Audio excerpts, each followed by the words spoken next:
Я вітаю вас сьогодні ввечері на нашій розмові. I just wanted to greet you today. That's a notification from our Facebook saying that we are live, right? Yes. Because I got mine too. Anyways, so I'd like to welcome you tonight to our conversation. It's Thursday night, traditional Thursday night, and Thursday night conversation is about basically the role of the church in our lives. This project or this undertaking that we have as a parish is just to better understand the needs of our parish members, to get faces more familiar, with one another, and then when the church will reopen, when we see each other, it will be, here it is, I'd like to chat with you, I'd like to say this to you, and so on and so forth. So we'll start with a prayer, and then with our regular program, what we do. Отже, ми скажемо молитву. Ім'я Отця і Сина Святого Духа. Амінь. In the Father, Son, Holy Spirit. Amen. Ім'я Отця і Сина Святого Духа. Амінь. Христос воскрес із мертвих, смертю смерть подолав, і тим, що в гробах життя дарував. Christ is risen from the dead, trampling down death by death, and to those in the tombs bestowing new life. Христос воскрес із мертвих, смертю смерть подолав, і тим, що в гробах життя дарував. Слава Отцю і Сину Святому Духу, нині повсякчас, на віки вічні. Амінь. Господи, прийди і благослови нас. Амінь. Okay, so once again, my apologies for the delay and technical difficulties.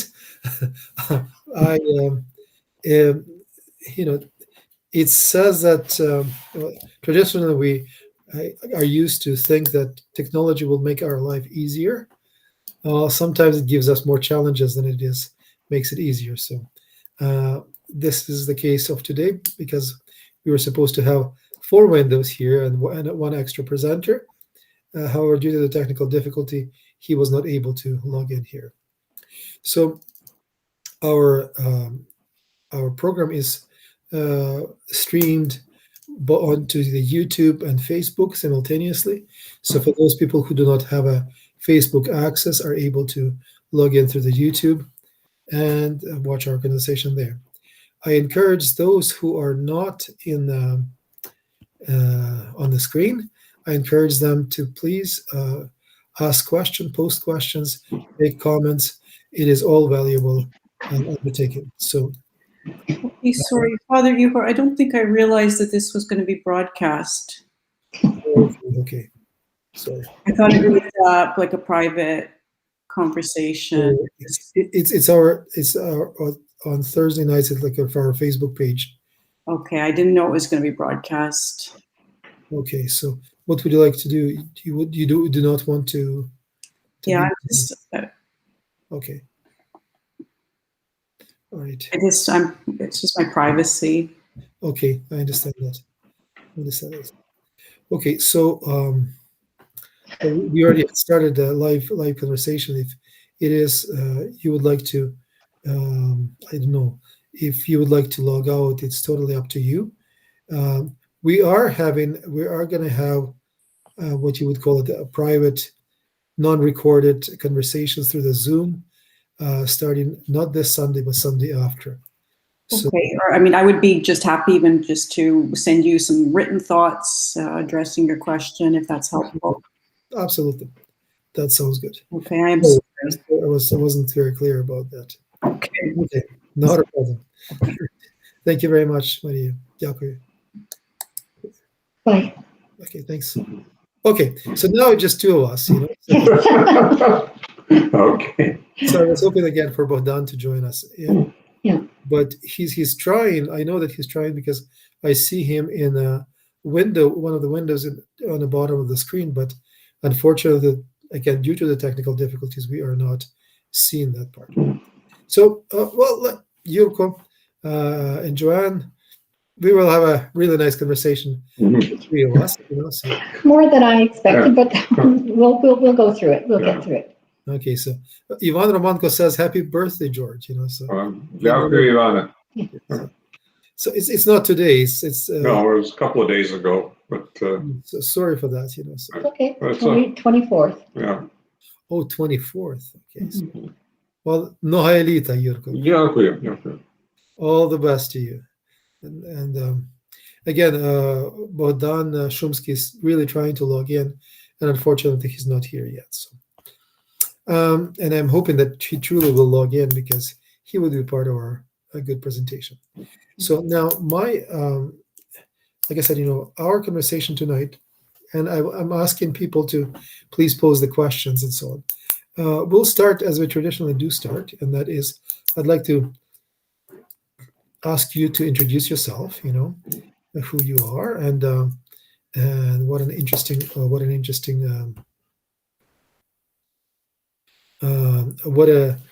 something interesting about yourself, so that let's just go with that. Proszę, Jurko. Proszę, George. Okay. I am George Sluza. Proud to have been a member of the parish here since moved to Ottawa from Winnipeg with my lovely wife, Joanne. And we have 3 children who are in our family, and we're part of the larger family that is the parish here, and we enjoy our life within the parish. Yeah. So, John, anything you would like to add? Yeah. Well, I didn't know what he was going to say. Or neither did I. You contacted us last night, and I asked him. He said, "Well, I'm just going to speak." I'm Joanne Sluzar, but wife, obviously. But I grew up in a community that was very, very involved in church. Was our whole life. It really was our whole life. So it kind of, I grew up with it as being our foundation for just learning to be an adult, learning how to cope, and it was a small community, and like we just went, like for instance, we would all the feast days we celebrated with all the churches, so it is a large community, and I think that's something that is really important, that people feel part of the community and everyone's welcomed, and that the church, it's difficult because the church is just, we're all people and all different walks of life, different interests, and so I think it becomes something different for every single person. And for me, I do love coming to church. Don't come as often as I probably should, but I do love coming to church. And I do find that because I was raised with a rather different father who encouraged us to question, and we could ask anything, and we always had discussions at the table. So to me, when I look at the church now, I am kind of concerned that that the parishioners keep coming, and I don't know how we can go about doing that. I don't know how we can make it more of a family feeling, more inclusive. And I think that it's some of it, I think, just has to, for me, part of it is language that I don't understand. I didn't grow up speaking Ukrainian. I learned a lot of it once I married into the Sluzar family. And George's Baba was very kind and taught me a lot. So I do understand a fair amount of regular conversation, but when it gets to the service, I follow, and I did that as a child because I follow in English. They're in the prayer book. Mm-hmm. But I do lose part of it when it comes to the readings. And I know it's difficult to do simultaneous, but to me, that, I think for the future where we have so many, interfaith marriages right now, that's kind of something that I think the church body has to keep in mind, that in order to be inclusive, people have to feel comfortable. And part of feeling comfortable is the language. Yeah. But I do feel also that another aspect that, because I specifically had asked my father-in-law that there's not much, there is now, but when you're young and going to Sunday school, that it continues when you're a little bit older as well, so that you understand what instruction as to what the faith actually means. And I think that way you become, the more you know, I think the more you feel like participating. So that's just my viewpoint on that. And okay. So there's lots of reference in this conversation, and the reason, like, again, how we do it was on a rotational basis. So last week it was people who were Ukrainian speaking, like who just recently immigrated to Canada. right. Then people who another week, this week in rotation, is that people who are born in Canada, Canadian born, raised in Canada, and so on. And my makeup of tonight's conversation was supposed to be people whose parents came after World War II, and those who were not, So it kind of was kind of interesting to see that from the Canadian Ukrainian standpoint, Canadian Ukrainian and those whose spouse is not Ukrainian, for instance. Yeah. That would be. And then the next thing is that next week we're gonna change format a little bit, and we're gonna go on Zoom, and through the Zoom we're gonna have a youth gathering, basically. So there are gonna be a couple key presenters, just like us here today, but also those who are on Zoom would be able to participate. And I think if that would work with youth, guess what? We will continue with Zoom for the next meeting. It was very interesting that last week. That's a loud cell phone. Put that cell phone away. Sorry. That's okay. No, so it was interesting last week. What we have discovered is that talking about languages, we have our parish in Ottawa is particularly peculiar from the standpoint of the language, because we have people who are coming from Ukraine to Canada, right? Right. And they are coming to. I'm not having. How do you say? And they're moving to Quebec, right? Lots of people come to Quebec City and stuff like that. So, and you meet those people, and you meet their children, right? And their children do not speak any English. Right. Right. So I went one time to Quebec City. It was some kind of function there. You start speaking to kids in English, because you're used to that, Yeah. You don't speak any English. And that is very interesting, So, and then in the same thing in our church, in the altar, I have a number of boys who would come from Quebec, beautiful young kids, who come to serve. And then I have a couple of boys that come from Ontario.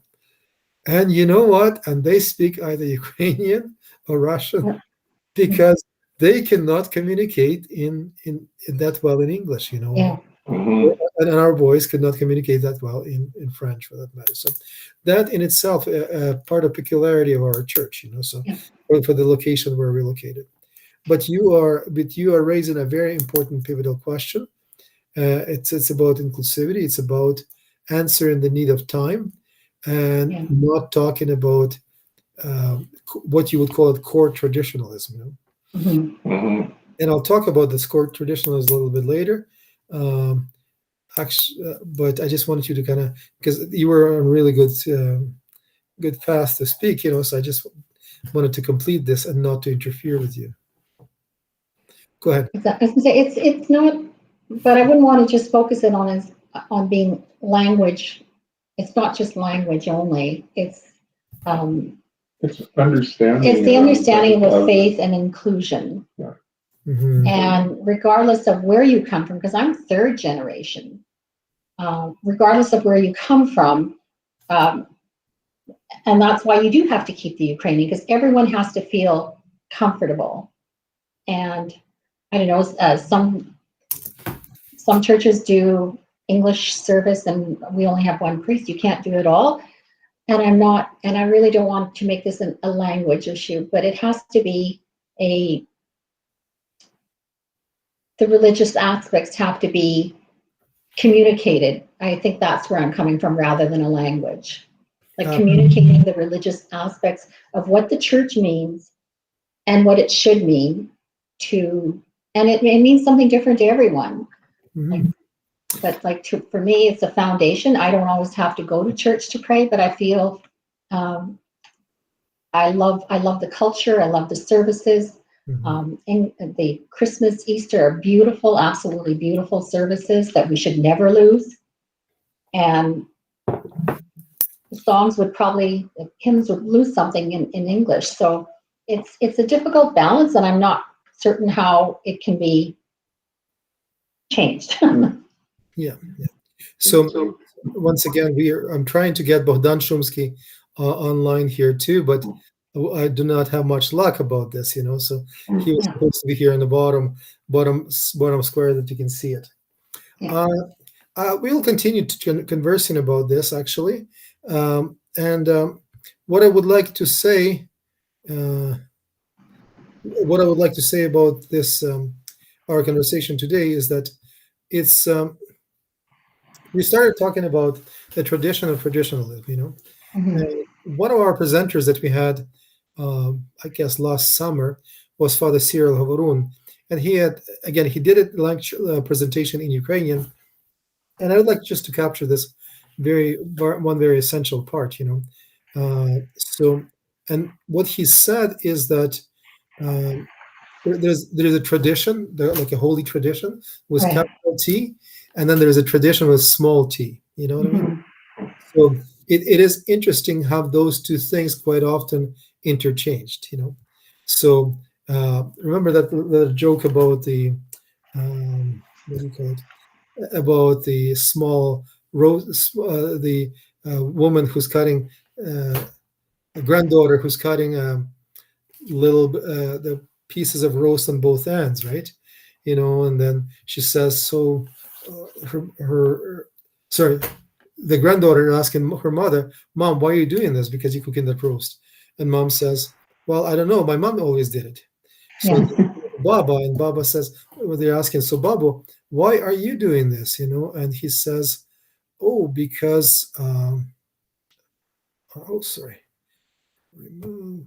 And she said, "Well, because when I came after World War II, there was nothing, so that's why I had to do it, So Mhm. that's essentially, you see, that's Bogdan right there. Mm. He's trying to log in, but not into our stream. That's the whole problem, because he broadcasts his own thing. So again, somehow there's a problem there at that point in time. I'll ask him actually to join us through the phone if this is the case. So going back to that example about the roaster, it's quite interesting, right? Because sometimes a small tradition is developed out of necessity for local circumstances, and what has to be done, right? Mhm. It's not a tradition when we're saying and talking about Holy Trinity, or Right. like it's not a holy tradition of the church that is passed along. No, it's made out of necessity and stuff like that. Right. But somehow, quite often in our parishes, we're trying to almost like a bottle it, put it in those traditions into the bottle, and it's almost like the preserves that we have for winter, and we have that preserves. We open it up, we sniff it, put it back till the next year or two, kind of thing, So we don't even consume it, the Yeah. way it's supposed to be consumed. And that is very important. What you mentioned in here today is that we do have mixed marriages, right? Yeah. We live in Canadian society, and I think that because we live in Canadian society, we have. Oops. I think we have a. Is that, I think we have one down here. So, Is it, we've got your window booked on. yeah, we're not. Okay, look, there you go. There, yay. Aha. And Bogdan, Welcome. Welcome. Hi, dobry wieczór, good evening. Christos Voskras. Выяснил воскрес. So again, let me just finish this up. And because we live in Canadian society, we cannot be stagnant. We cannot keep bottling the same thing and trying to expect the same results as if we were to live in 19th century Western. Right. So our traditions that have been passed for us from our ancestors are beautiful, but they are not sometimes. But they have been developed for local circumstances there where our ancestors had lived, right? Not like even the traditions that are. My wife is from Manitoba, right? Even the traditions that had existed in Manitoba at that point of time, where her grandparents or great grandparents were living, it's not the same thing that is now in Ontario or in Ottawa. We need to adopt or adjust perhaps to what needs to be done here at that in our circumstances. Okay, so Bogdana, what would you say about? Well, no. First of all, speak about yourself a little bit because you came late because of the technical difficulties. So Somehow it's fixed. Miracle. oh my goodness, so it means that you prayed hard and. Oh no, the lost was found. I found my way through. Okay. Okay. And speak in what terms? I'm just sorry. I was No, doing a number of things and then listening to trying to understand the framework. So I apologize. What we basically right now doing is that we're kind of introducing ourselves, and talking about what church means to us. Wow. Wow. One paragraph? Oh, can you? I don't know if you can. 200 words or less. Okay. Oh, well, yes, you can, but it'll be cryptic and short. I'm a Canadian, born in Canada. My parents immigrated to Canada many years ago after the war, so I guess I'm pierwsze pokolenie, first generation. Born in the East, raised in the East. I have a family, and that family now has their own families. So it's interesting how life propagates itself. With regard to the church, I've been involved in the church for many years. I find peace and quietness in church. It's a place where I can go and meditate. I have found strength in the church and in the community, and I have found satisfaction, personal achievement and improvement through my interactions with other people. I have met a lot of very nice and fine people in the parishes, in several parishes. And most recently, I was indeed very fortunate and blessed to meet a number of people across Canada in the various parishes that I visited during my tenure at the consistory. And so I enjoyed that very much. And I think it's opened my eyes. I think everything is an opportunity to learn, to understand, and to grow. And I've been very fortunate to be given that opportunity. With regards to where I see myself in religion, we have science. We have made significant progresses in secular society and in all forms of manner of technology and knowledge. I think we've been significant. I think the last 50, 60 years has been an exponential growth and understanding of mankind. And with all that knowledge comes an equal amount of problems, challenges and situations, and good things and bad things. And I think it's where I see religion, where I can make sense of some of that. I try to put that together into context. Because as the older we get, for the youth, there's no fear. But when you get a little older, you have to face mortality, as I say, the cycle of life. I can put those things into perspective. I have a bit of an opportunity to do that. Because wisdom, I think, is wisdom and peace and harmony and respect is, I think, where we should be going. And I'm very fortunate to be stumbling along that road. I'm not saying I'm doing it well, but I am. I've been lucky. I've been blessed. Thank you, Milana.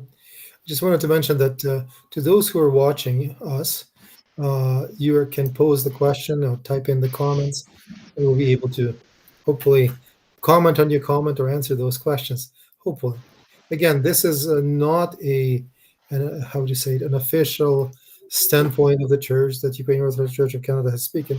It's just a free conversation to discover what the faith means to us as a community, individually, and to put together that as a what it means for the community. So I just wanted to say that even in that small piece of conversation that we have had, it's interesting. Ivan, who made comments, is a great. Those are great comments. That he says it would be nice to be able to subscribe to an understanding of Orthodoxy at different stages, so people could participate better. Example: what things mean, when to cross yourself, when not to cross yourself. When the service is going on, knowing what page is it in the book, where on could help. Sometimes services skip or flow differently. And that is interesting. But it's also wanted to kind of answer that type of question in a bit different format too. It's to talk about tradition, on pages and local customs and stuff like that. I probably had said that sermon like 5 or 6 times at the church, but there's that joke about Hutsulska Selo. So there's this new young priest that had been assigned to a parish that had a priest for like 40-50 years. So he comes into the parish on the Holy Thursday, right in the middle of reading after the sixth gospel. Half of the community nails, and the other half of the community is not kneeling, and the other half of the community is not kneeling. Mm-hmm. And all of a sudden, the beginning of the seventh gospel, and the rumbling starts, and almost develops till they start to fight, or physically kind of push each other. So priest stands in the middle there. He says, "Stop, stop, stop." So the one half of the community says, "No, we need to kneel here." And the second half of the community says, "No, we don't need to kneel here." And he says, "I'll put the end to this. Let me just finish the service." So everybody knelt, he finished the service, and he says, "No, after Pascha, I have to put an end to it." It's nonsense, right? We're in the church, holiest of days, so we need to have. So what does he do? He's kind of just goes. He's asked previous priests. The second he started to talk to the previous priest that served in the parish, the second he started talking about Holy Thursday, priest says, "Oh, forgive me, I have to go and pray." Shuts the door. Doesn't want to. He says, "Well, you know what? I'll go to the elder in the village. He must know." So he goes to the elder in the village. Elder in the village hears that about this issue that priest brings in. He says, "You know what? I don't have time. I need to go and put some seeds in the garden or something like that." Why, Father? No, So he goes and he asks lots of people, and the second he brings to that conversation, guess what happens? Nobody wants to talk about this, and because he asked one group of people, and they say, "Well, no, tradition is we need to kneel." The other group of people say, "No, tradition is we don't need to kneel at that point of time."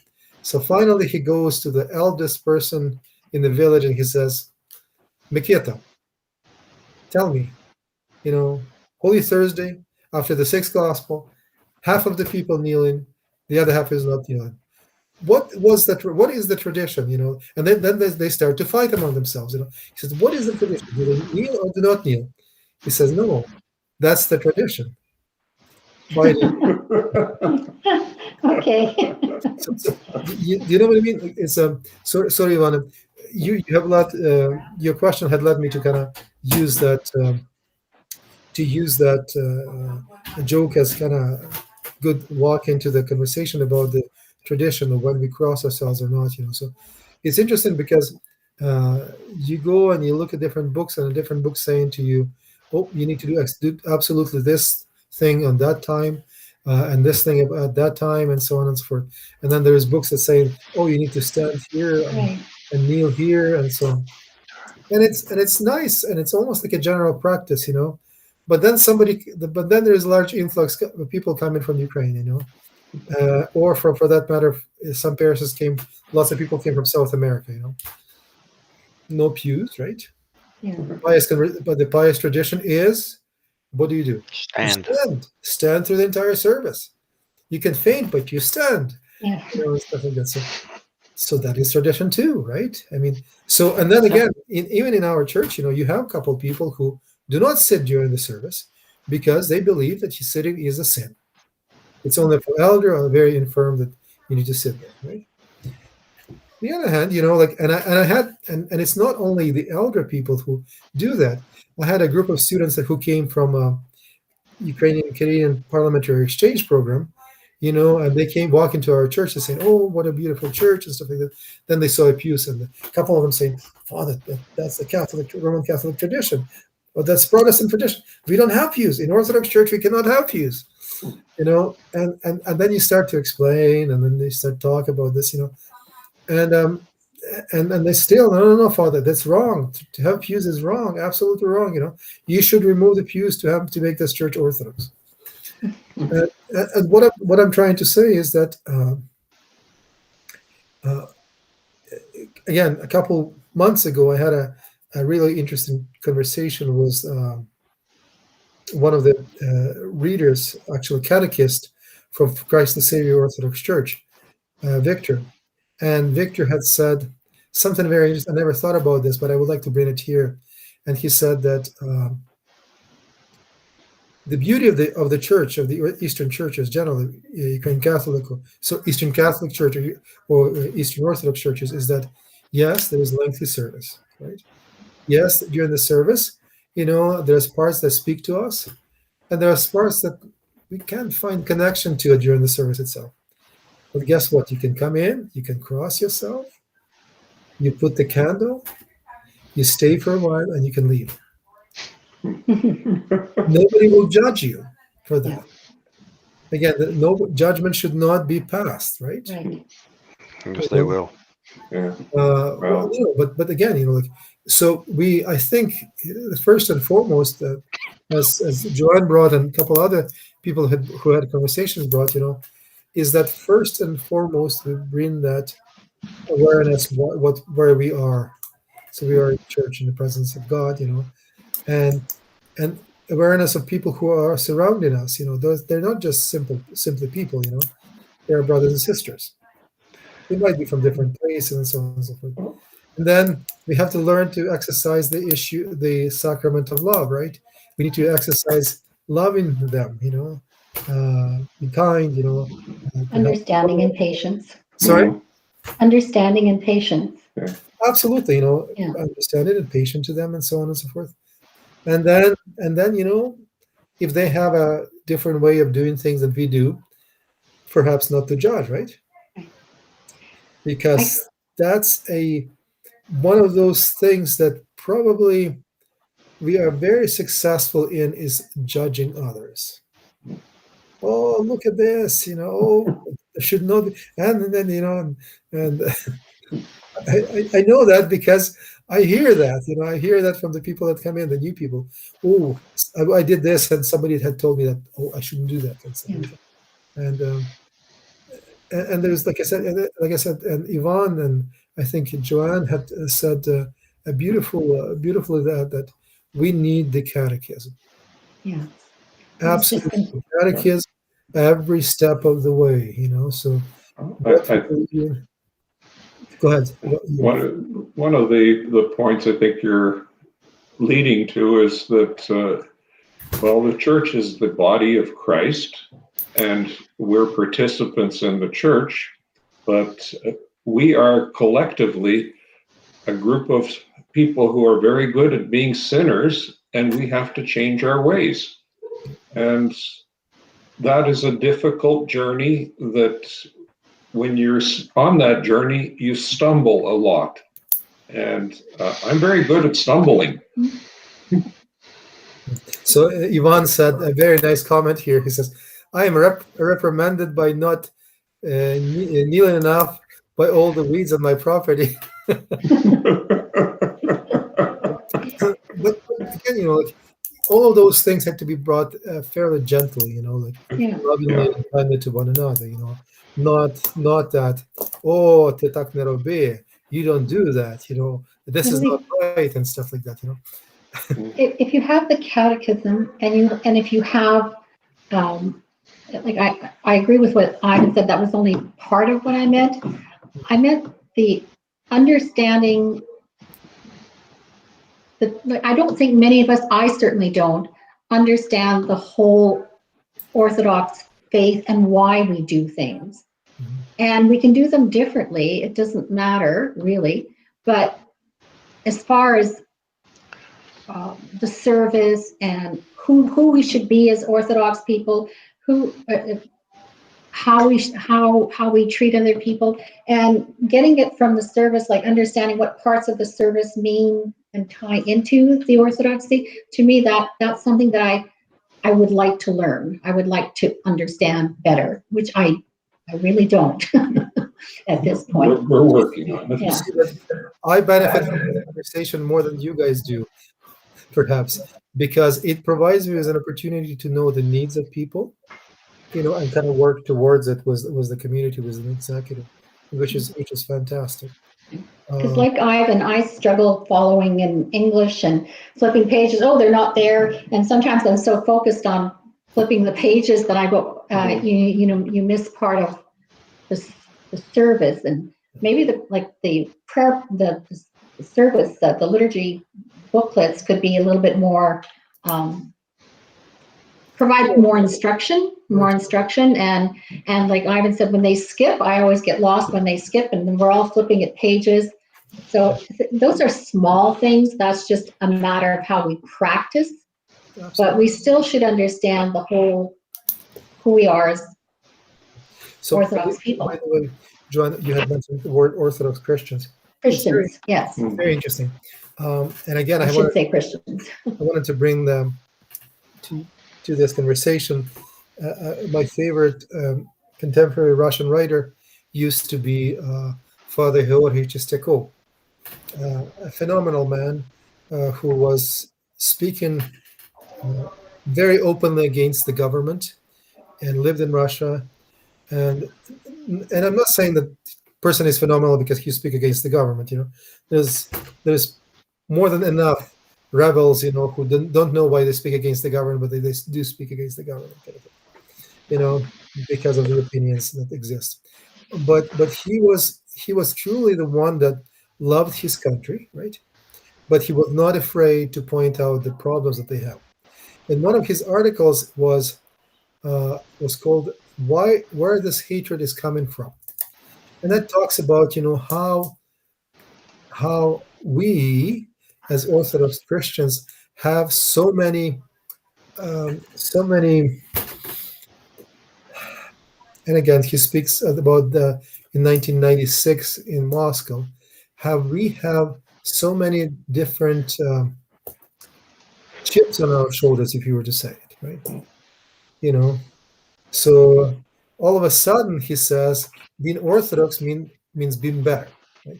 We're better than them because we're Orthodox. Look at us. They're Protestant. They're going to go burn in hell. We're better. We're going to go straight to heaven. We don't even need to do acts of charity and mercy and stuff like that.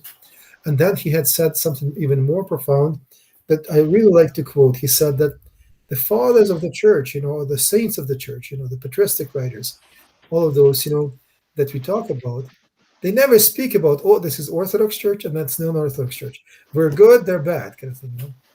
They talk about church, right? Mm-hmm.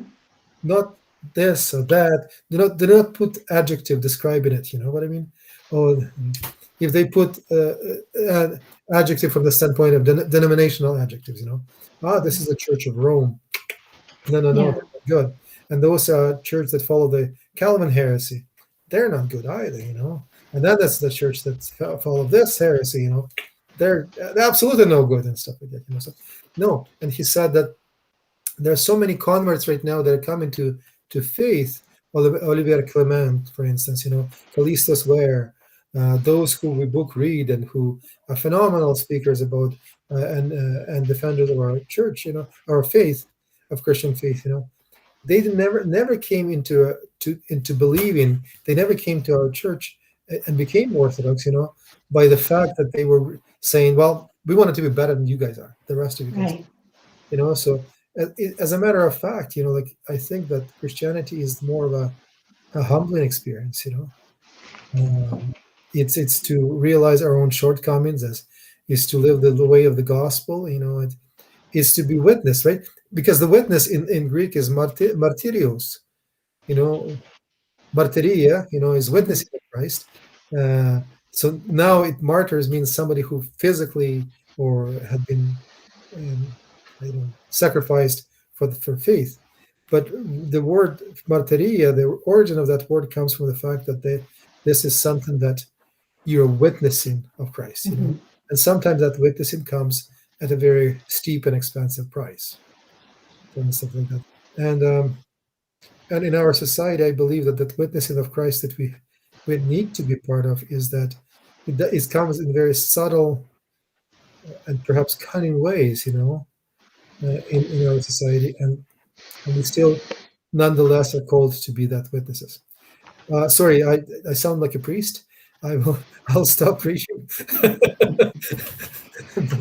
but this is a really inspiring conversation. Like I said, through those conversations, I learn more of our faith than I do through reading academic books and stuff like that. So, by the way, I just wanted to mention that Yurko's father was a priest, right?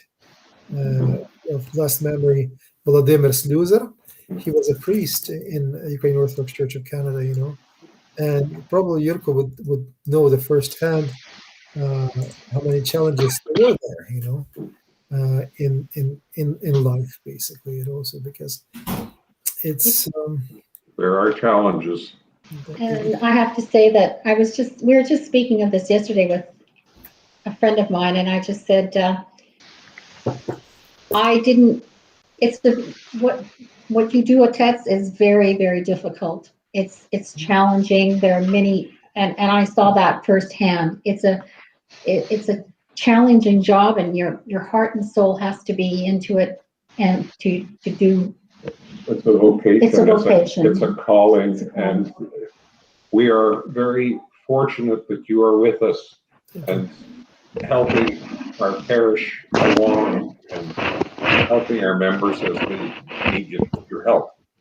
Now I wanted to ask you guys a next question. So we talked about what's needed, that kind of thing. So yes, there is a need for young adults, perhaps more inclusive. Intermarriages address this and stuff like that. Catechization is a very important aspect of our church. So how would you say it? What about linguistic aspect? Because you need to develop those linguistic aspect. I would need to speak in a language that people understand.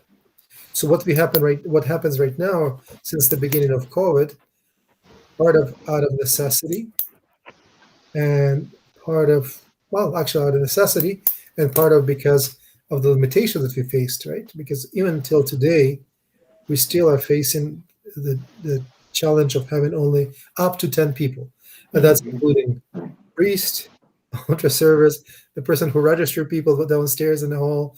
So all of us have to. The choir director has to be 10 people. So in any Sunday, we have 2 or 3 vacant spaces, and people call me and say, "Hey, can I come in?"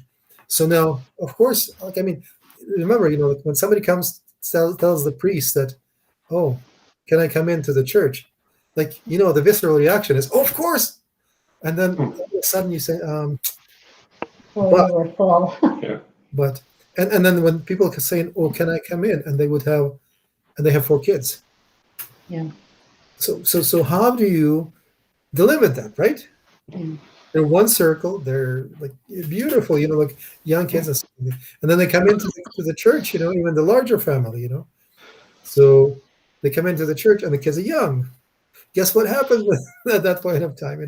Could you, both Bogdan and Yurko, both families, Bogdan and yours and and Joanne and Yuriko's, your family too, you had young kids, right? Yeah. They were around Well, this. Tell they're them, younger than us. so guess what? They wanted to run, right? And for me, if somebody's pinched as an own time, oh, you have to sit here, just don't peep, don't even say a word, those days are gone, right? So well, I don't know, kids have to run around the church, They otherwise do. otherwise otherwise otherwise it They would don't show up. They don't show up. I was going to say, yeah, they don't turn up Yeah. if they're kid. Yeah, you can't keep children quiet. And I was attending one service where the priest, the mother was all upset running out of the church with the child, and he said, "No, we always need somebody else in the choir, and so please keep the baby here because we need you in the church." So I thought that was kind of cute. That yes, that could be a future if you make them welcome.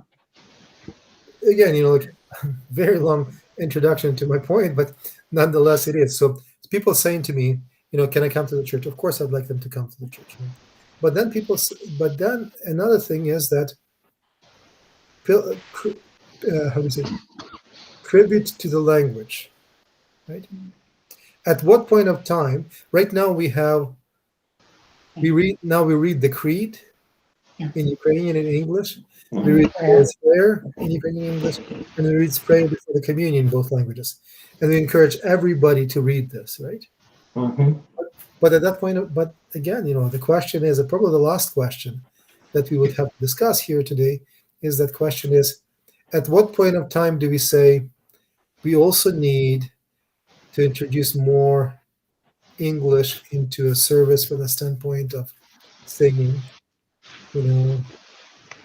more English from the standpoint of serving, and so on and so forth.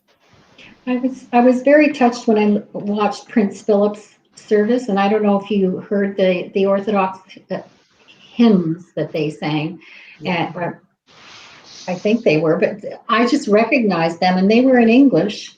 But as soon as I heard the beautiful singing and the harmonization, it can be beautiful in any language, and it doesn't. You don't lose.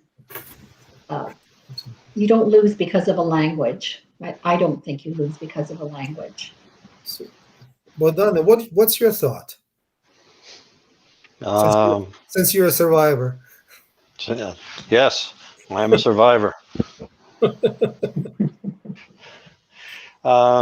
that referral to the consistory? No. Oh, no. I would slay them, but what does it say? Outdrink and outplay. No, that wouldn't be the consistory. Outdrink and outplay them. No. Cape Breton Island. So no. And outparty. No, that has nothing to do with the consistory. All right. Okay, good. Well, there's a number of different themes that were covered in the last 10 to 15 minutes. If I may just recap very briefly in one or 2 points to provide some information with regard to Ivan Romanko's question about, how to better to participate in terms of when to cross yourself, traditions, etc. There is some assistance on that. There is some guidance in the most recent edition of the liturgy book. The liturgy book, the accompanying book, the prayer book for the liturgy. I was going to use another word, but that's not the correct word. Ivan, if you were to go into that latest edition, you will see that though there are annotations in the body of the text where you kneel, where you stand, where you cross, where you bow. And at the end of that, in the book, the liturgical commission put in several of those references in terms of traditions, what is canonical, what is ecclesiastical, and what is tradition and cultural. So there are some references that you can look at in that book. That would be a good reference book. The second thing, I just wanted to give a shout out to Helen Bodnaruk, listening in from Melbourne, Australia. So it must be early morning there. No, Yes, as the Earth spins. So correct me, but it's good to see somebody from there. We were just recently working with that group out of the University of Melbourne. So just wanted to say, hey, the world is very small. With regards to tradition, I think, orthodoxy, in terms of what is orthodoxy, orthodoxy is not defined by whether one stands or one sits, in my Right. opinion. I mean, back in the old days in those churches in Ukraine, I didn't live there. I don't know the context, maybe they didn't have enough material to put chairs in. I don't know. Maybe they're used to standing. Maybe their services were coming and going more active. So maybe they stood that way. But here in North America, with our way of life, sitting is a part of our life, and it's a part of the service.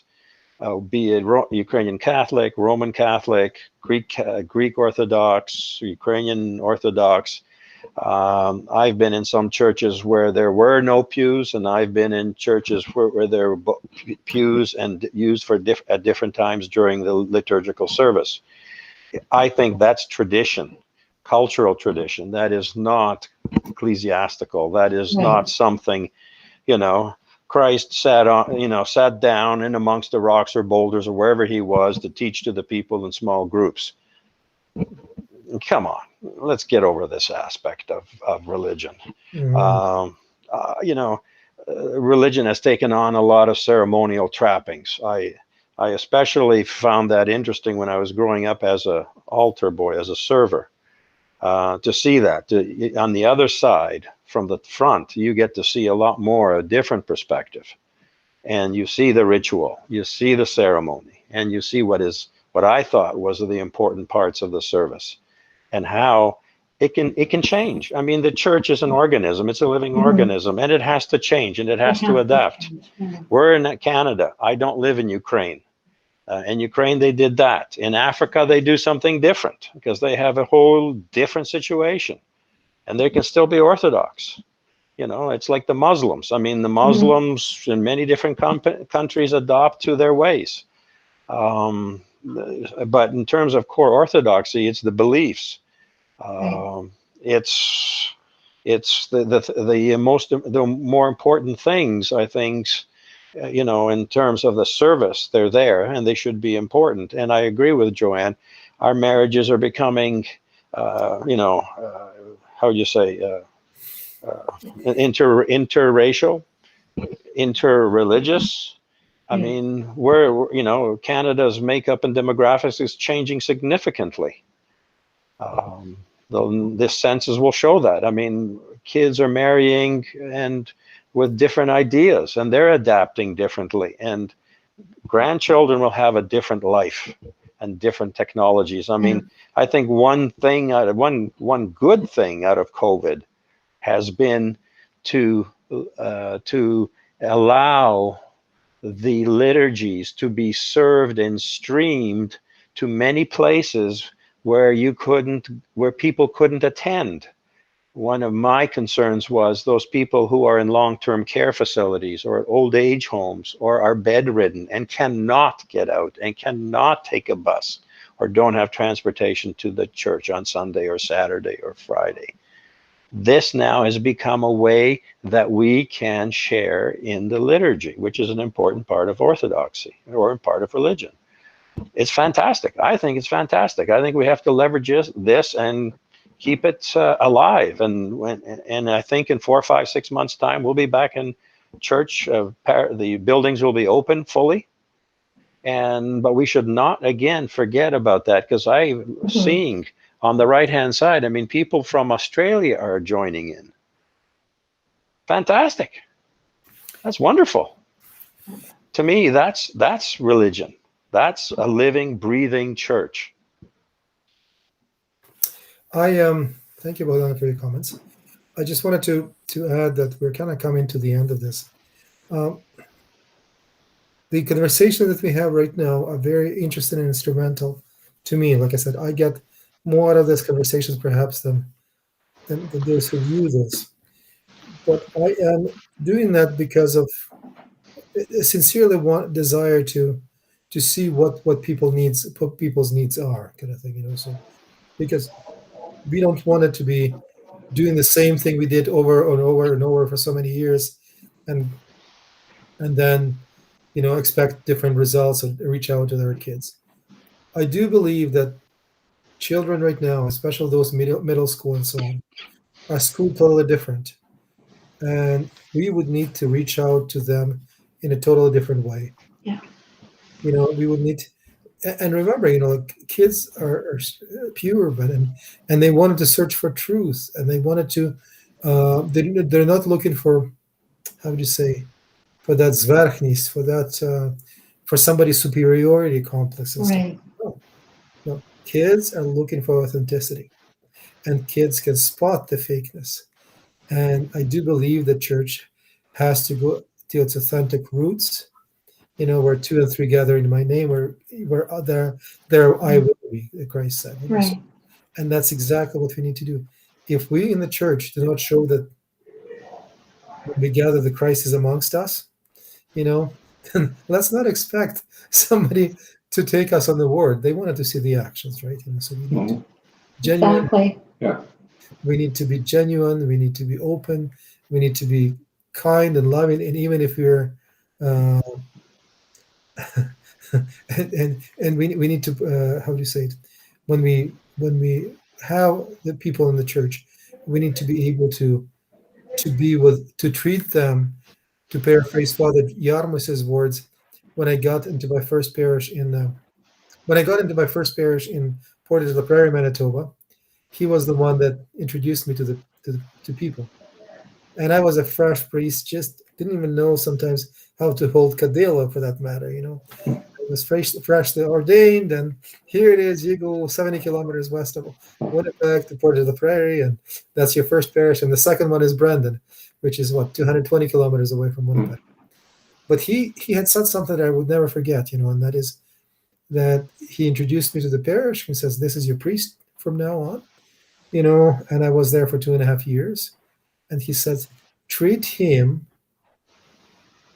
like Christ, like if he is a Christ that's walking through the door, and for that matter, treat everybody as he or she is Christ that walked through the door, and things will work well." Mhm. And boy, did we ever have a lot of fun in those 2.5 years. Yeah. It was an interesting. It was a very blessed experience, and it's almost like a baptism by gentle fire, So garage sales. That parish had some financial problems, and then we have done. The parish have done a really amazing work. They through fundraising we got icons for the church. We built the ramp for the handicapped. All of this had been done, and what it did show me is that if there is a will, if there is belief, if there is a will, if there is that sincere desire to treat each other as if Christ walks through the door, there is nothing that is impossible to achieve. So that's about it. I wanted to say thank you to all, guys. Any last comments that you wanted to make, Yurko? Thank you for the opportunity to participate in this. And I think you Covered many things. All right. okay. And, It's interesting to see how many people have joined on, Ocha. Yeah. And I know all of them.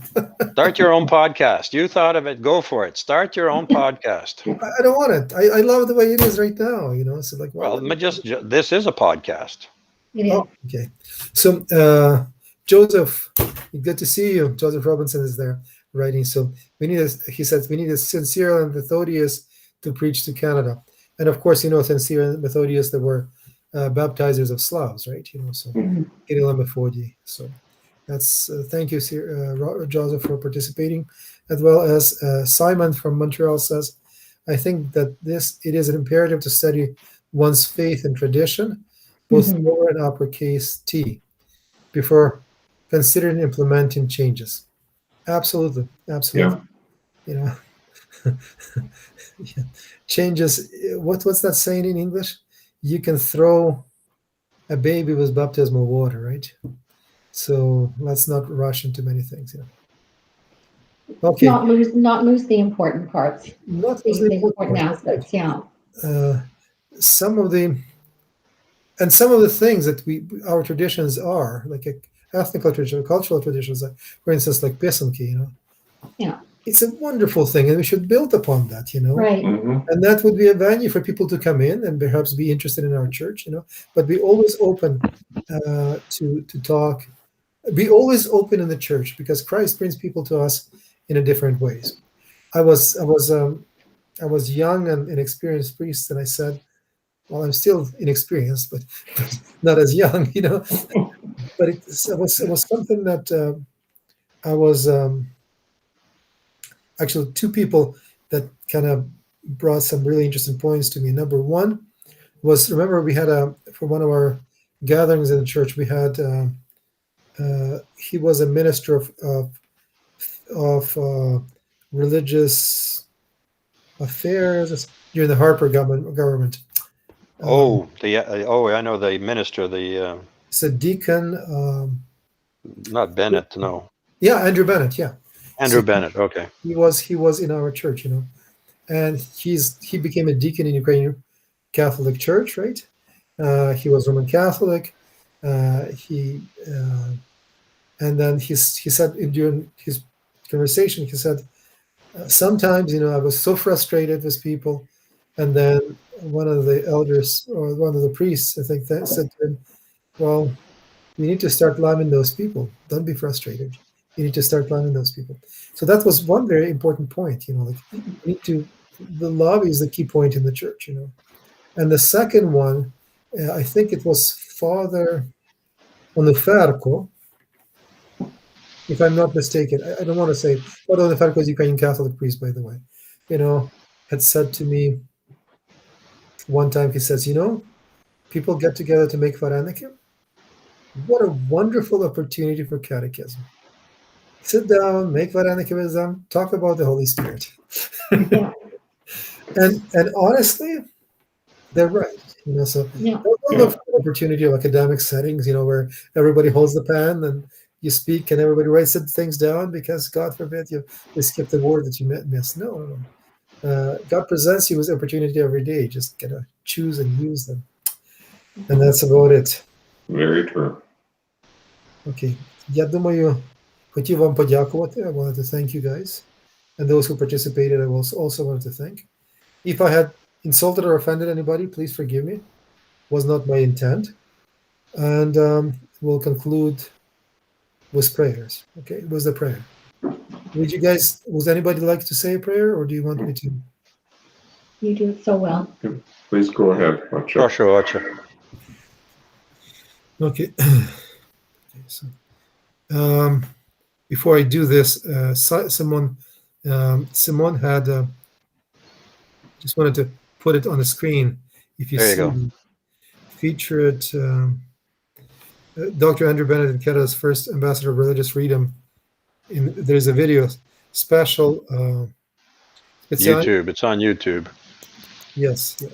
Yeah. So yeah, they can post a link, or it's posted The there. link is there. So There. if you would like to listen to him, it would be great. All right. So let us conclude with the prayer. Ім'я Отця і Сина Святого Духа. Амінь. In the Father, Son, Holy Spirit. Amen. Ім'я Отця і Сина Святого Духа. Амінь. Світися, новий Єрусалиме, слава Богу Господня над тобою зійшла.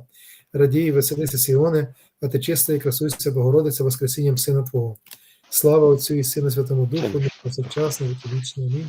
Амінь. Господи, помилуй, Господи, помилуй. Господи. Господи, Lord Jesus Christ, Son of the living God, bless us, provide us with peace, love, and kindness towards one another. For blessed are you, and we offer glory to you, to the Father, Son, Holy Spirit, both now and ever, and to ages of ages. Amen. Thank you, everybody, for participation. Please remember, this Saturday at 9:30 a.m., we have a parish church fair cemetery cleanup. Second one. It's a second one. It's a second one. So But that also, please invite the parishioners themselves to go during the week, yes. at any time convenient. Excellent. Dobre. Because again, we're restricted to the number of people that are allowed in any one given location. Absolutely. Добре.